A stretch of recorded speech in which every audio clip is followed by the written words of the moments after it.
আরে জিল্লু কি অবস্থা? এই এই তো। তোর অনেকদিন ফোনে পাচ্ছি না, ঘটনা কি তোর? এই তো বন্ধু ভালো, তোর কি অবস্থা রে? এই তো ভালো আছিস না? বিয়ে শাদী করার পরে তো ভুলে গেছিস, হ্যাঁ? আরে ফোনও পাচ্ছি না। বন্ধু বিয়া শাদী করছি, তোর তো একটা খবর আছে রে বেটা। কি দাঁড়া। খবর বল? কাহিনী হইছে, হ্যাঁ, হ্যাঁ। আজকে 5 কেজি মধু, হ্যাঁ, 5 কেজি কাঠবাদাম কিনছি, বলিস। আর 3 কেজি খেজুর কিনছি বেটা।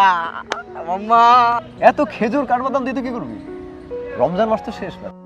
দূর বোকা, তুই আসলে একটা বোকা, তুই তো বুঝলি না, কারণ হ্যাঁ। তোর ভাবি রে বসে রাহা লাগবে না, বুঝছ না? ভাবিকে বসে রাখা মানে আরে এই ঘটনা? এই তো রে বেটা, বুঝছো হ্যাঁ? বুঝছো, হ্যাঁ। কিন্তু শোন, তুই বোকা সেটা জানতাম, কিন্তু তুই যে এত বড় গাছ বলো এটা আমি জানতাম না। দোস্ত, তুই আমাকে এত বোকামি কেন করলি বলতো? তো বোকামি না, বোকামি কেন? নিজেই ভাব।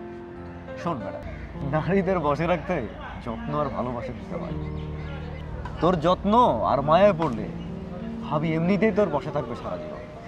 তোর খেজুর বাদাম মধুর কোনো প্রয়োজন পড়বে না, ভালোবাসাই যথেষ্ট। তোর ভালোবাসাই হচ্ছে একটা নারীর জন্য বেশি দরকার। আসলে তো তাই, যাদের শরীরে শক্তি নাই, যারা বৃদ্ধ মানুষ, তাদেরও তো অনেক সুন্দর একটা পরিবার আছে। এটাই তো। আসলে তো বন্ধু, তুই ঠিক বলছিস, সবকিছু মূলে তো এই ভালোবাসারই ভূমিকা। হ্যাঁ, এটাই তো তোকে বোঝাতে চাচ্ছি আমি। আরে ভালোবাসা আছে বলে পৃথিবীর সব কিছু চলছে। ভালোবাসা দিয়ে পৃথিবীর সব কিছু জয় করা সম্ভব। ভালোবাসতে থাক, ভালোবাসাই সব কিছু আমাদের। ভালোবাসা দিয়ে পৃথিবী টিকে আছে, বুঝতে পারছিস? হ্যাঁ বন্ধু, বুঝতে পারছি।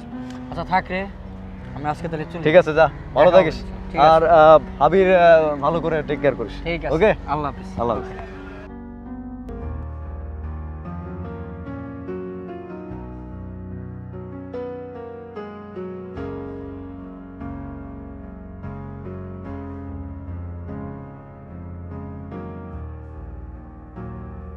প্রকাশ করি, আচ্ছা, প্রথমটুকু তারপর কি আছে? তুই যদি তুই যদি এমন উজাড় করে তার প্রতি ভালোবাসা প্রকাশ করতে পারিস, ঠিকই বলেছিস। আচ্ছা, আমরা এটা দিছি আর তো ঠিকই আছে, সুন্দর সুখী পরিবার নিয়ে। হ্যাঁ, প্রহরী করতেছে। এবার দাও। ওই যে আর এত খেজুর কাঠবাদাম দিয়ে তুই কি করবি? রমজান মাস তো শেষ, আবার যাচ্ছি। হ্যাঁ, এত খেজুর কাঠবাদাম দিয়ে তুই কি করবি? হ্যাঁ, আচ্ছা এখানে একটা কাট দে, এটা ভালো করে বলবে না? তুই যদি তুই যদি এমন উজাড় করে তার প্রতি ভালোবাসা প্রকাশ করতে পারিস, হ্যাঁ, তাহলে তো তার তোর কাটা বাদাম খেজুর মেজুর এগুলো কিছু লাগবে না, শক্তিতে সব। ওকে, এগুলো প্রয়োজন পড়বে না, দরকার পড়বে না। হ্যাঁ, আচ্ছা